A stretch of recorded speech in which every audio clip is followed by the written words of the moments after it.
नमस्कार, speed news मध्ये आपलं स्वागत। एक नजर आजच्या ठळक घडामोडींवर।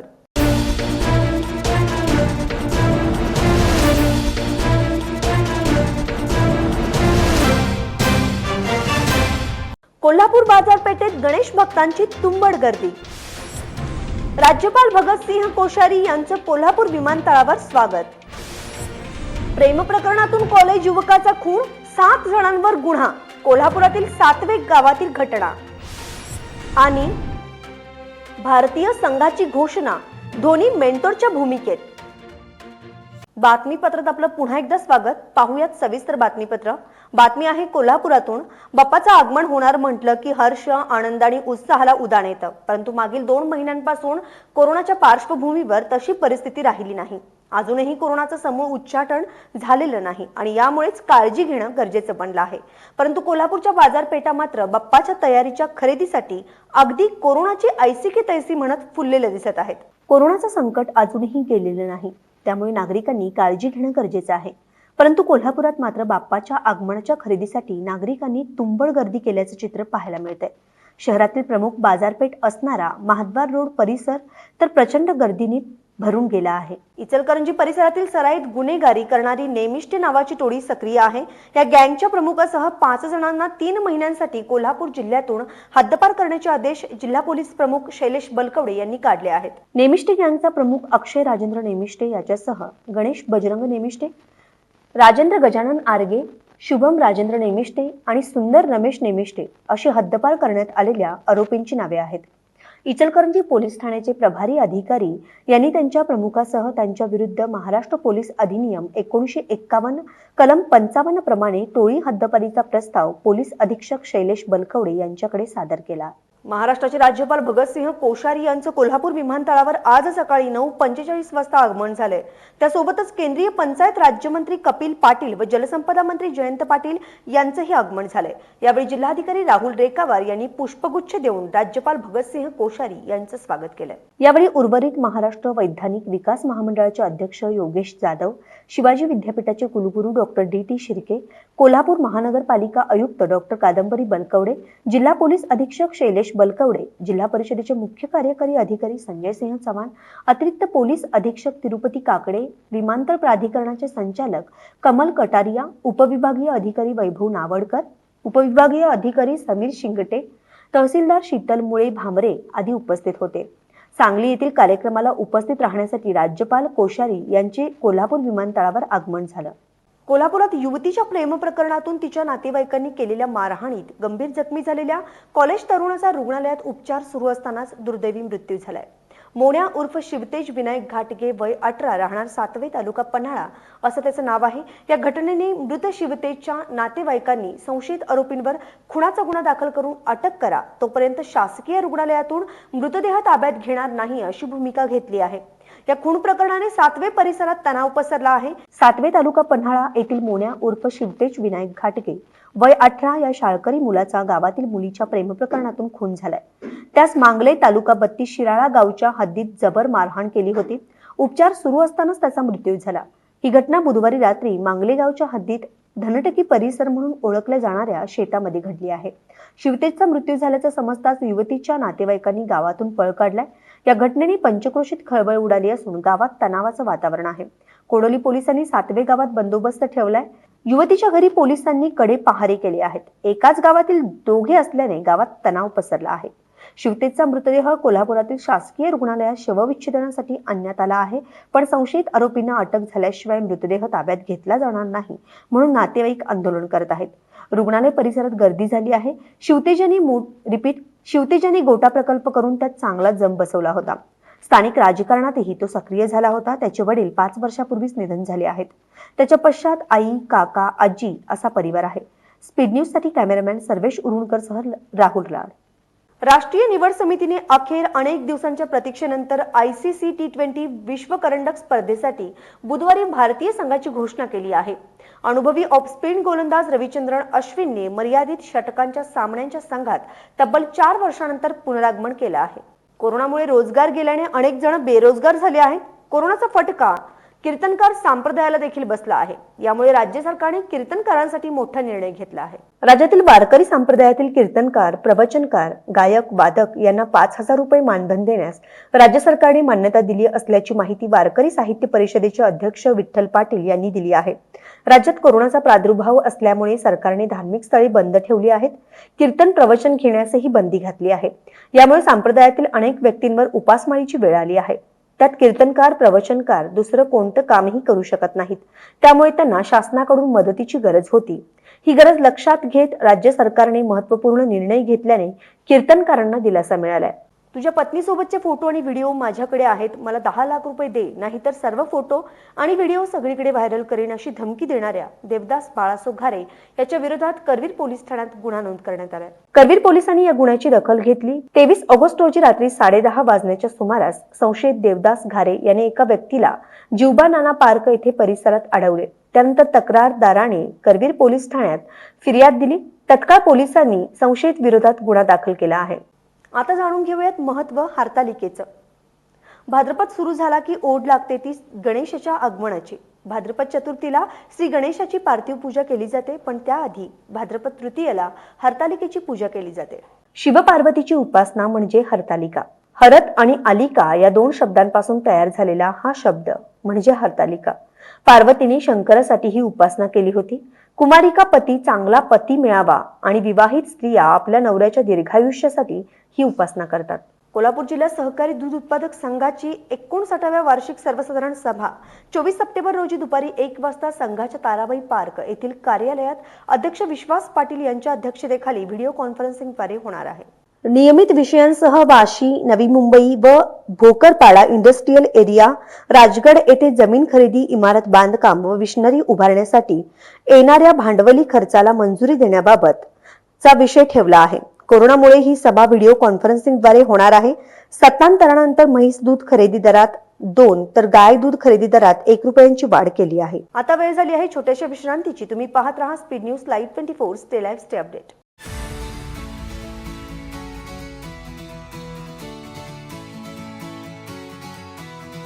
हिरव्या निसर्गाच्या सानिध्यात आपल्या प्रियजनांसोबत अविश्वसनीय क्षणांत रम्य होण्याचे अतुलनीय ठिकाण। कोल्हापूर शहरापासून अवघ्या 5 मिनिटांच्या अंतरावर कृषी पर्यटन केंद्र प्रमाणित Venkatesh agro tourism, Kalamba road, Kolhapur.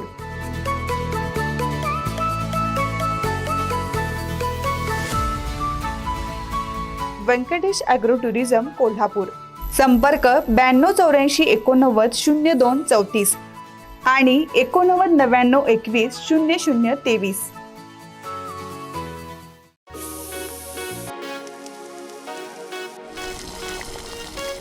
खमंग सुगंध चहुबाजू फिरी खवई गिरी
विश्रांतीनंतर बातमीपत्रात आपलं पुन्हा एकदा स्वागत. बातमी आहे कोल्हापुरातून. मोटरसायकल चोर दीपक आनंदा अक्कुर्डे वय 25 राहणार राजेंद्रनगर झोपडपट्टी याला स्थानिक गुन्हे अन्वेषण विभागाच्या पोलिसांनी सापळा रचून अटक केली आहे. त्याच्याकडून पोलिसांनी 2 मोटरसायकलीही जप्त केल्या आहेत. स्थानिक गुन्हे अन्वेषण विभागाचे पोलीस निरीक्षक प्रमोद जाधव यांच्या मार्गदर्शनाखाली पोलीस अंमलदार नेताजी डोंगरे, श्रीकांत मोहिते, वैभव पाटील, उत्तम सडोलीकर, रणजित कांबळे, रणजित पाटील यांनी बुधवारी SSC बोर्ड मोतीनगर चौकात सापळा रचून अक्कुर्डेला ताब्यात घेतले. त्याच्याकडे एक चोरीची मोटरसायकल मिळाली. तसंच घराजवळ लावलेली आणखीन एक चोरीची मोटरसायकल पोलिसांनी ताब्यात घेतली आहे. त्याला राजारामपुरी पोलिसांच्याकडे हजर करण्यात आला आहे. हॉकी इंडिया मार्फत ज्युनियर मुले व वरिष्ठ गटात महिला हॉकी खेळाडूंची राष्ट्रीय हॉकी स्पर्धा ऑक्टोबर 2021 मध्ये होणार असून या स्पर्धेसाठी हॉकी महाराष्ट्रतर्फे राज्य हॉकी संघाची निवड चाचणी 14 सप्टेंबर आणि 17 ते 19 सप्टेंबर या कालावधीत बालेवाडी पुणे या ठिकाणी होणार आहे. या स्पर्धेसाठी ज्युनियर मुलांसाठी जन्मतारीख 1 जानेवारी 2002 किंवा त्यानंतरची असावी असं निश्चित करण्यात आलं आहे. तसेच ज्या खेळाडूंचे हॉकी इंडियाकडे रजिस्ट्रेशन झाले आहे अशाच खेळाडूंना या निवड चाचणीमध्ये संधी दिली जाणार आहे. तरी या राज्य हॉकी संघ निवड चाचणीसाठी कोल्हापूर जिल्ह्यातील खेळाडूंची निवड चाचणी शनिवारी 11 सप्टेंबर रोजी सकाळी 9 वाजता धनराज पिल्ले हॉकी स्टेडियमवर ठेवण्यात आली आहे. इच्छुक खेळाडूंनी आपले आधार कार्ड व जर त्यांनी कोरोना प्रतिबंधात्मक लस घेतली असेल तर त्या दाखल्यासह सेक्रेटरी मोहन भांडवले यांच्याकडे आपली उपस्थिती नोंदवावी असं आवाहन हॉकी कोल्हापूरच्या अध्यक्षा सौ सुरेखा पाटील यांनी केलं आहे. सुरक्षित रक्त संकलनासाठी रुग्णांपर्यंत रक्त व रक्तघटक पोहोचविताना त्याची गुणवत्ता कोल्हापुरातील जीवनधारा रक्तपेढीने कायम राखली आहे. बँकेने राष्ट्रीय मानांकनाचे सर्व निकषांचे पालन करीत दैनंदिन कामकाज केल्याने भारतीय गुणवत्ता परिषदेच्या पडताळणीसाठी ही पात्र ठरली आहे. जीवनधारा ही ना नफा ना तोटा या तत्वावर चालवले जात असताना सातत्याने सामाजिक उपक्रम राबवले जातात. सायकल रिसायकल हा गरजू विद्यार्थ्यांसाठी उपक्रम संपूर्ण महाराष्ट्रभर कौतुकाचा विषय ठरलाय. राष्ट्रीय मानांकन मिळवणारी जीवनधारा रक्तपेढी कोल्हापूर जिल्ह्यातील दुसरी आहे. कोरोनाच्या पार्श्वभूमीवर गणेशोत्सव साधेपणाने साजरा करण्याकरिता नागरिकांनी आणि तालीम मंडळांनी प्रशासनाच्या सूचनांचं तंतोतंत पालन करून कोरोना संसर्ग रोखण्यासाठी प्रशासनाला सहकार्य करावं असं आवाहन जिल्हा पोलीस दलाकडून करण्यात आलंय. गणेश मूर्तींची प्रतिष्ठापना 10 सप्टेंबर रोजी होणार असून सर्व नागरिक व गणेश मंडळाच्या पदाधिकाऱ्यांनी गणेश मूर्तींची प्रतिष्ठापना 1 दिवस आधीच करावी जेणेकरून गर्दी होणार नाही. तसेच गणेश मूर्ती बनविणारे कारागीर व विक्री करणाऱ्यांनी नागरिकांना 1 दिवस आधीच गणेश मूर्ती नेण्यास प्रवृत्त करावं अथवा गणेश मूर्ती घरपोच देण्याचं नियोजन करावं जेणेकरून गर्दी होणार नाही आणि कोरोनाचा प्रसार होणार नाही असं आवाहन नागरिकांना तसेच तालीम मंडळ यांना जिल्हा पोलीस दलाकडून करण्यात आले. कोल्हापुरात गेल्या 2 दिवसांपासून सुरू असलेल्या सततच्या पावसामुळे कृष्णा पंचगंगा नदीच्या पाणी पातळीत वाढ झाली आहे. यामुळे कृष्णा पंचगंगा नदीवरील शिरोळ तालुक्यातील तेरवाड व शिरोळ बंधारा पाण्याखाली गेला आहे. कृष्णा पंचगंगेच्या नदीवर असणारा राजापूर बंधारा देखील पाण्याखाली गेलाय. महिन्याभरापूर्वी झालेल्या महापुराने शेतकरी पुरता घायाळ झालाय. महापुरात वैरण संपूर्ण नष्ट झाल्याने नदीकडील गवते वैरण म्हणून पर्याय होती. मात्र पुन्हा पाणी पातळीत वाढ झाल्याने ही वैरण पाण्याखाली गेली आहे. यामुळे जनावरांच्या वैरणीचा प्रश्न निर्माण झालाय. सततच्या पावसाने पुन्हा डोकं वर काढल्याने शेतकरी हवालदिल झालाय. राष्ट्रीय जंतनाशक मोहीम जिल्हा समन्वयक समितीची बैठक जिल्हाधिकारी कार्यालयात जिल्हाधिकारी राहुल रेखावार यांच्या अध्यक्षतेखाली झाली. बैठकीस अतिरिक्त जिल्हा शल्य चिकित्सक डॉक्टर विलास देशमुख, जिल्हा लसीकरण अधिकारी डॉक्टर फारुख देसाई, महापालिकेचे आरोग्य अधिकारी डॉक्टर प्रकाश पवार, महापालिकेचे डॉक्टर अमोल कुमार माने, महिला व बाल विकास विभागाच्या कार्यक्रम अधिकारी शिल्पा पाटील यांच्यासह संबंधित विभागाचे अधिकारी उपस्थित होते. जिल्हाधिकारी राहुल रेखावार म्हणाले, बालकांचं आरोग्य चांगलं ठेवण्याबरोबर त्यांची पोषण स्थिती, शिक्षण व जीवनाचा दर्जा उंचाविण्याच्या उद्देशाने राष्ट्रीय जंतनाशक मोहीम राबविण्यात येत आहे. कोविड-19 आजार प्रतिबंधाच्या दृष्टीने देण्यात आलेल्या सूचनांचं पालन करून आशा स्वयंसेविकामार्फत ही मोहीम राबवावी. आरोग्य विभागाच्या वतीने 21 सप्टेंबर रोजी राष्ट्रीय जंतनाशक मोहीम राबवण्यात येणार आहे. या मोहिमेअंतर्गत 1 ते 19 वर्ष वयोगटातील सर्व मुलामुलींना जंतनाशक गोळी देऊन ही मोहीम यशस्वी करावी अशा सूचना जिल्हाधिकारी राहुल रेखावार यांनी केल्या आहेत. शतक महोत्सवी परंपरा लाभलेले कोल्हापुरातील एकमेव दालन म्हणजे बालावलकर कापड दुकान. खास ग्राहकांसाठी बालावलकर कापड दुकान ट्रस्ट मध्ये मान्सूनची सुरुवात झाली आहे. बालावलकर कापड दुकान म्हणजे कोल्हापुरातील वस्त्र विश्वासच विश्वसनीय नाव. नवनवीन आशा कपड्यांच्या 1000 स्टॉकवर 10% सवलत जाहीर केली आहे. नवनवीन स्टायलिश साड्या, क्लासिक फॅब्रिक्स, शूटिंग शर्टिंग यामध्ये नामवंत कंपन्यांच्या कपड्यांचा समावेश आहे. विविधता रंगसंगतीचा सुरेख मिलाप या ठिकाणी पाहायला मिळतो. गणपतीसह विविध समारंभासाठी लागणाऱ्या कपड्यांचा स्टॉक उपलब्ध आहे. महिला वर्गासाठी Kanjeevaram, Gadwal, silk, Maheshwari, Chanderi, Kanchi Patola, Banaras fancy, Irkal, soft silk अशा नाविन्यपूर्ण साड्या उपलब्ध आहेत. ग्राहकांनी मान्सून सेलचा लाभ घ्यावा असं आवाहन गुरुदत्त देसाई यांनी केलं आहे. कोल्हापूर स्पोर्ट्स असोसिएशनचे माजी अध्यक्ष जनरल सेक्रेटरी सरदार मोमीन यांचं वृद्धापकाळानं निधन झालं आहे. कोल्हापूर स्पोर्ट्स असोसिएशनमध्ये त्यांचा मोलाचा वाटा होता. तसेच कोल्हापुरात लॉंग टेनिस रुजवण्यातही त्यांचा सिंहाचा वाटा होता. महाराष्ट्र राज्य लॉंग टेनिस असोसिएशनमध्ये त्यांनी तब्बल 40 वर्ष काम केलंय. तसेच श्रीमंत छत्रपती शाहू महाराज यांचे ते अत्यंत विश्वासू होते. 50 वर्षे या संस्थेसाठी कष्ट त्यांनी घेतलेत. खासदार युवराज संभाजीराजे आणि मालोजीराजे छत्रपती यांच्या मार्गदर्शनाखाली त्यांनी KSAचं काम सांभाळलंय. आता वेळ झाली आहे बातमीपत्र तिथंच थांबण्याची. पुन्हा उद्या भेटूयात नवीन ताज्या बातम्यांसह. तुम्ही पाहत राहा speed news live 24. Stay live, stay update.